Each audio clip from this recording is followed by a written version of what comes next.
सभी बीएड अभ्यर्थियों का स्वागत करता है द मास्टर आपका अपना यूट्यूब चैनल।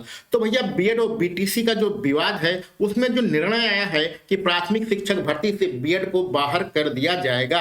यूट्यूब पर किसी की भी वीडियो देख लीजिए, उसके नीचे कमेंट बॉक्स में बीएड अभ्यर्थी इतने निराशाजनक कमेंट कर रहे हैं जिसके बारे में वर्णन भी नहीं किया जा सकता है। कोई 4 साल से कोई 5 साल से लगातार तैयारी कर रहा है, उसकी सारी मेहनत को सुप्रीम कोर्ट ने एक ही दिन में बर्बाद कर दिया। कुछ लोग तो ऐसे कमेंट कर रहे हैं कि अपनी डिग्री जलाने की भी बात कर रहे हैं। यूट्यूब पे कुछ ऐसे वीडियो भी वायरल हो रहे हैं जहां पर लोग अपनी डिग्री को जला रहे हैं। ऐसे निराशाजनक माहौल में क्या बीएड अभ्यर्थियों के लिए कोई आशा की उम्मीद है? कुछ हो सकता है इनके भविष्य में? क्या दोबारा से बीएड वाले प्राथमिक शिक्षक भर्ती में शामिल हो सकते हैं? इन्हीं सब बातों पर चर्चा करने के लिए हम यह वीडियो बना रहे हैं। जो आदेश आया है सुप्रीम कोर्ट का, उसी पर आधार लेकर यह वीडियो बनाई जा रही है। जो सुप्रीम कोर्ट ने कहा है तो हाँ, बीएड को प्राथमिक शिक्षक भर्ती से बाहर कर दिया गया है, लेकिन अभी भी बीएड अभ्यर्थियों के पास 2 ऐसे चांस हैं जहां से वह पुनः प्राथमिक शिक्षक भर्ती में शामिल हो सकते हैं। पहला, सुप्रीम कोर्ट ने क्या कहा? सुप्रीम कोर्ट ने कहा कि 2018 में जो केंद्र सरकार के कहने पर एनसीटीई ने आदेश दिया था कि बीएड को भी प्राथमिक शिक्षक भर्ती में शामिल किया जाए, तो जो केंद्र सरकार होती है वो पॉलिसी डिसीजन का काम करती है। तो ये जो बीएड को शामिल करना प्राथमिक शिक्षक भर्ती में, ये पॉलिसी डिसीजन था किसका? केंद्र सरकार का। और शिक्षा में पॉलिसी डिसीजन नहीं चलता है, इस प्रकार से यह जो आदेश है 2018 वाला, यह निरस्त कर दिया जाता है, ऐसा सुप्रीम कोर्ट ने अपने आदेश में कहा है। तो पॉलिसी डिसीजन का मतलब होता है किसी खास वर्ग को लाभ पहुंचाना। जैसे कि गरीबों के लिए आवास बनाए जाते हैं, घर बनाए जाते हैं, तो वो एक पर्टिकुलर किसी वर्ग को लाभ पहुंचाया जाता है, लेकिन वो गरीब हैं इसलिए क्योंकि घर बनाने के लिए उनके पास रुपया नहीं है, तो केंद्र सरकार उसमें दखल नहीं दे सकती है। लेकिन शिक्षा ऐसी चीज है जिसमें कॉम्प्रोमाइज, समझौता नहीं किया जा सकता है, इसलिए केंद्र सरकार, ऐसा लगता है कि केंद्र सरकार बीएड वालों को खुश करने के लिए एनसीटी के द्वारा यह आदेश पारित करवाया है। इसलिए आपका 2018 जो कि जून के महीने में आदेश आया था, वह केंद्र सुप्रीम कोर्ट के द्वारा निरस्त कर दिया गया है। अब यहाँ पर क्या हो सकता है? पहले पॉइंट में केंद्र सरकार ने एनसीटी से कहा कि बीएड को लागू करो। उसका क्या ठोस कारण एनसीटीई ने नहीं बताया। अब केंद्र सरकार क्या कर सकता है कि एनसीटीई से एक विशेष जो है कमेटी बना सकता है जहां पर यह डिसीजन लिया जाए कि बीएड वाले प्राथमिक के सक्षम हैं, प्राथमिक के लायक हैं अथवा नहीं हैं। उसका फैसला करने के लिए एक कमेटी बनाई जा सकती है, और वो कमेटी क्योंकि केंद्र सरकार के ही इशारे पर काम करेगी, अतः यह निर्णय दे सकती है कि हाँ, बीएड वाले प्राथमिक शिक्षक भर्ती के योग्य हैं। यानी यह एक प्रकार का एकेडमिक डिसीजन होगा और यह एनसीटी के विशेष कमेटी ने लिया होगा। इसलिए अब यह फैसला एनसीटी ले सकती है, आदेश दे सकती है कि अगर राज्य सरकार चाहें तो बीएड को प्राथमिक शिक्षक भर्ती में शामिल कर सकते हैं। आप हमारा कहने का मतलब समझ रहे हैं? यहां पर देखिए, केंद्र सरकार ने एनसीटी से कहा था कि आप बीएड को शामिल करो। अब ऐसा गलत है, ठीक है। अब एनसीटी अगर केंद्र सरकार से कहे तो यह सही है, तो एनसीटी ऐसे हवाई नहीं कहेगा, उसके पास कुछ ना कुछ ठोस कारण होंगे, ठीक है। उसको रिसर्च करनी पड़ेगी, एक विशेष कमेटी बनानी पड़ेगी, वो कमेटी रिपोर्ट देगी, तब जाके एनसीटी केंद्र सरकार से यह कह सकती है। क्लियर? मेरी बात हम समझ रहे हैं? केंद्र सरकार कोई भी शिक्षा विभाग में फेरबदल नहीं कर सकता है, क्योंकि फेरबदल में करने का जो कार्यक्रम है, वो काम है, वो एनसीटी के द्वारा ही किया जाता है। तो अगर एनसीटी करनी चाहे तो ये काम कर सकती हैं, लेकिन बैक में यहाँ पर केंद्र सरकार ही काम करेगी। सीधा सीधा कहने का मतलब है कि अगर केंद्र सरकार चाहेगी बीएड वालों का हमें साथ देना है तो इस नियम को अपने तरीके से बदल सकती है, जो सुप्रीम कोर्ट ने कहा है, ठीक है। यानी कि जो पॉलिसी डिसीजन वाला निर्णय था उसको एकेडमिक डिसीजन वाले निर्णय में बदल दिया जा सकता है एनसीटी के द्वारा, और बीएड अभ्यर्थियों के लिए बहुत सारे फायदेमंद कारण बताए जा सकते हैं। जैसा कि यहाँ पर एक काम है जो हमारे केवीएस वाले शायद केवीएस के ही हैं, केवीएस के जो कमिश्नर थे उन्होंने साफ साफ कहा था कि हमारे पास योग्य बीटीसी अभ्यर्थी नहीं है, इसलिए बीएड वालों को शामिल किया जाए, ठीक है। उन्हीं के कहने पर, उन्हीं के रिकमेंडेशन से और राज्य सरकारों के विशेष अनुमोदन से, विशेष रिक्वेस्ट से केंद्र सरकार के द्वारा यह नियम एनसीटी के द्वारा लाया गया था। तो ये जो प्रक्रिया थी इसमें में सुप्रीम कोर्ट ने पाया कि यह पॉलिसी डिसीजन है जो कि हमारा गलत है। तो अब इसको जो गलत है उसको सही कैसे बनेगा, सही एनसीटी बना सकती है अगर चाहे तो। ठीक है, यह काम इतना आसान नहीं है, यह काम इतना आसान नहीं है, बहुत ही मुश्किल काम है, लेकिन अगर केंद्र सरकार चाहेगी तो ये काम हो सकता है। उम्मीद है ये सारी चीजें आप समझ गए होंगे।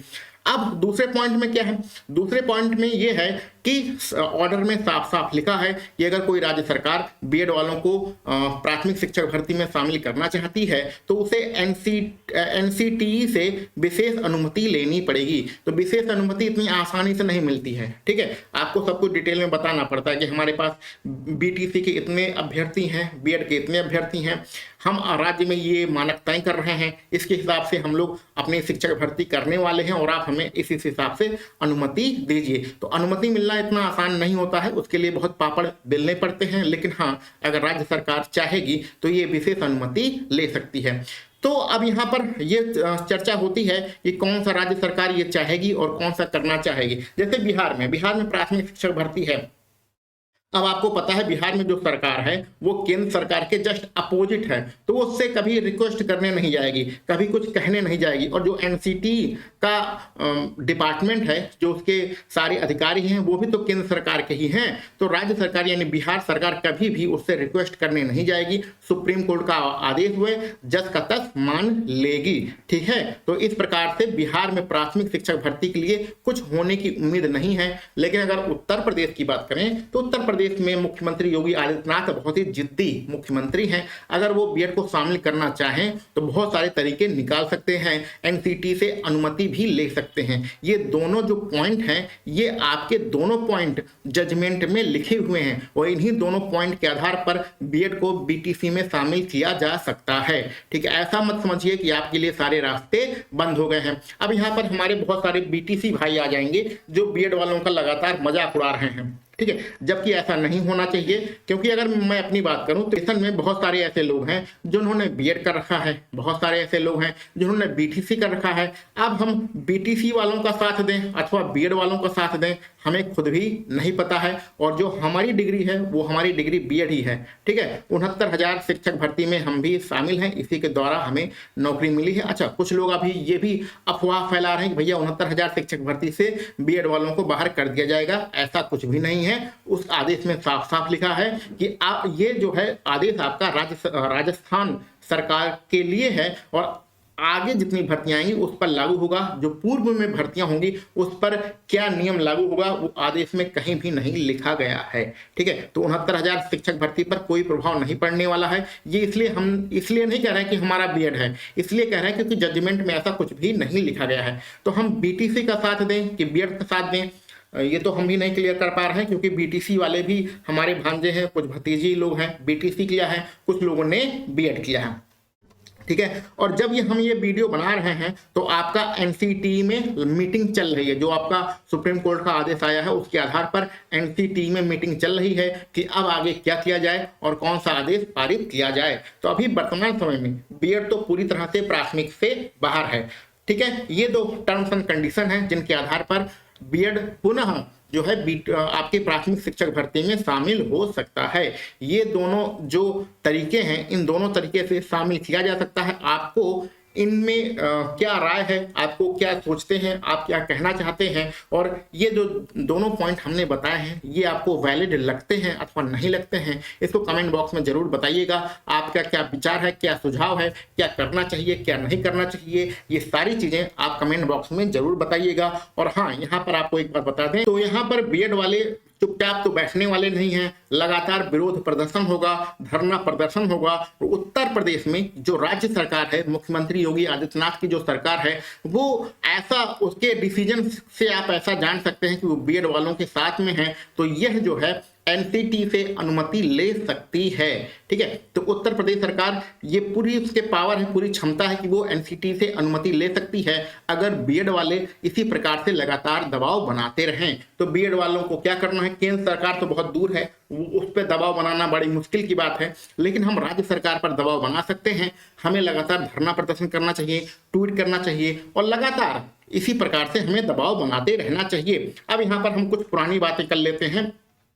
अगर हमारे साथ कोई पुराना बंदा जुड़ा हुआ है तो पुरानी बातें कर लेते हैं। ये कहानी कब से चल रही है उसको आप लोग समझ लीजिए। ये जो बीएड और बीटीसी वाली कहानी है ना भैया, ये आज की कहानी नहीं है। आपका जन्म जब तक नहीं हुआ है उससे पहले की कहानी है। अभी बहुत सारे लोग जान रहे होंगे, जो पुराने होंगे, कि 1995 से ये मामला चल रहा है। उस समय तो बहुत से लोग पैदा भी नहीं हुए होंगे। तब से बीएड के द्वारा विशिष्ट बीएड कराया जाता था, उसके द्वारा नौकरी दी जाती थी। हमारे डिपार्टमेंट में ऐसे बहुत सारे पुराने अध्यापक हैं जो पुरानी पुरानी बातें बताते हैं कि कितना संघर्ष करके उन्होंने बीएड वालों को प्राथमिक शिक्षक भर्ती में शामिल कराया।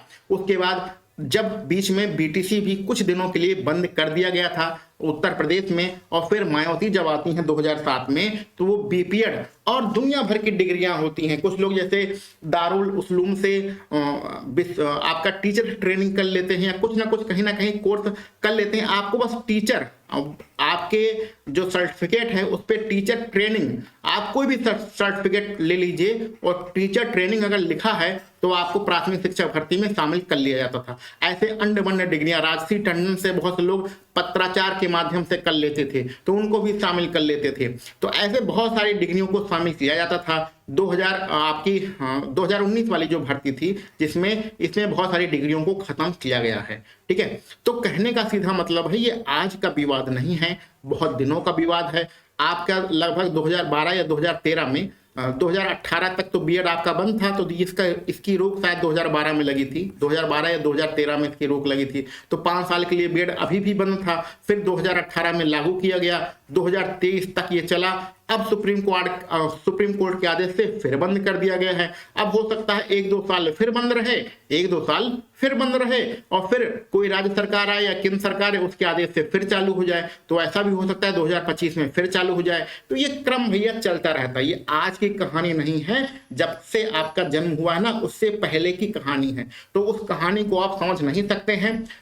कोई भी केंद्र सरकार है, कोई भी राज्य सरकार है, वो स्पष्ट नियम नहीं बना रही है, और इस स्पष्ट नियम ना बनने के कारण बीएड और बीटीसी का जो विवाद है वो अनंत काल तक चलता रहेगा। और हाँ, 2030 में आपको पता है, 2030 में जो आपने बीटीसी वाले बहुत खुश हो रहे हैं, तो 2030 में आपको पता होना चाहिए कि आपका बीटीसी और डीएलएड पूरी तरह से बंद हो जाएगा। जो 4 साल का बीएड होता है उसी के द्वारा प्राथमिक शिक्षक भर्ती होगी। और प्राथमिक शिक्षक भर्ती नहीं, सारी जो कक्षा 1 से लेकर 12 तक भर्तियां होती हैं उसी एक सर्टिफिकेट के माध्यम से होगी। तो 2030 तक तो आपका वैसे भी खत्म होने वाला है डीएलएड और बीटीसी। ठीक है, तो इसमें कुछ बचा हुआ नहीं है। ये विवाद आज का नहीं है, अनेकों साल का है, ऐसा चलता रहता है। आज आप लोग निराश हैं, लेकिन हो सकता है 2024 आए तो उसमें पुनः बीएड को शामिल कर लिया जाए, और इन्हीं दोनों तर्कों के आधार पर शामिल किया जाएगा। ठीक है, दोबारा केस जाएगा सुप्रीम कोर्ट में, उसमें तर्क दिया जाएगा। राज्य सरकार कहेगी कि हम इन शर्तों के आधार पर बीएड को शामिल कर रहे हैं। हो सकता है बीएड ना शामिल हो, तो बीएड को विशिष्ट बीटीसी की डिग्री जो होती है उसको दिलाकर प्राथमिक में शामिल किया जाए। तो बहुत सारे तरीके हैं, लेकिन ये सारे तरीके आपके केंद्र सरकार और राज्य सरकार पर निर्भर करते हैं। अगर केंद्र सरकार और राज्य सरकार चाहेगी तो बीएड को प्राथमिक शिक्षक भर्ती में शामिल कर सकती है। तो भैया बीएड वाले निराश ना हो, ऐसा मत समझिए आपका जीवन खत्म हो गया है। ठीक है, आपका जीवन बिल्कुल भी नहीं खत्म हुआ है, अभी भी बरकरार है। आगे पुनः आप प्राथमिक शिक्षक भर्ती में शामिल होंगे, इसकी टेंशन छोड़ दीजिए, आपको होना ही है। ऐसा चलता रहा है, आप पिछले 25-30 सालों का इतिहास देखेंगे ना, तो ऐसे चलता रहता है। ठीक है, तो परेशान होने की कोई भी आवश्यकता नहीं है, अपनी पढ़ाई पर ध्यान दीजिए। अभी आप प्राथमिक शिक्षक भर्ती से बाहर हुए हैं तो अन्य जो परीक्षाएं हैं उन पर ध्यान दीजिए, और जैसे ही पुनः नोटिफिकेशन आ जाएगा कि आपको प्राथमिक शिक्षक भर्ती में शामिल कर लिया गया, पुनः आप आ जाइएगा यहाँ पर लौट कर। ठीक है, हमारे साथ भी भैया यही हुआ है। हमने तो 2010 में बीएड किया था। ठीक है, 2010-2011 में बीएड किया था। ठीक है, तो 2000 उसके बाद रोक लग गई, तो कोई नौकरी फोकरी तो मिली नहीं। तो फिर हम पढ़ाने लगे, मैथ हमारा विषय है, गणित हम पढ़ाते हैं, तो गणित पढ़ाने लगे, अच्छा खासा चल रहा था कार्यक्रम। ठीक है, लेकिन फिर 2018 का समय आया, बीएड को पुनः शामिल कर लिया गया प्राथमिक शिक्षक भर्ती में। तो हमने पेपर दिया और फिर क्या हुआ भैया, सिलेक्शन हो गया तो सरकारी नौकरी मिल गई। तो जो कोचिंग वोचिंग थी सब बंद हो गई, कोचिंग बंद करके फिर 2018 में तो आपका पेपर ही हुआ था। उसके बाद 2021 में क्या किया, यूट्यूब चैनल खोल लिया, कोचिंग बंद ही हो गई थी। ठीक है, तो कुल मिला के ऐसा जीवन है, चलता रहता है, परेशान होने की कोई भी आवश्यकता नहीं है। आप लोग निराश बिल्कुल भी मत होइए, मन में उत्साह रखिए, अपनी तैयारी को लगातार बनाए रखिए। अभी अपना दिमाग किसी दूसरी तरफ लगाइए, लेकिन पुनः आपका बीएड प्राथमिक शिक्षक भर्ती में शामिल किया जाएगा। इसी उम्मीद के साथ हम लोग यहाँ पर वीडियो को विराम देते हैं। तो चलिए मिलते हैं अगले वीडियो लेक्चर में। आप सभी लोगों को वीडियो देखने के लिए बहुत बहुत धन्यवाद।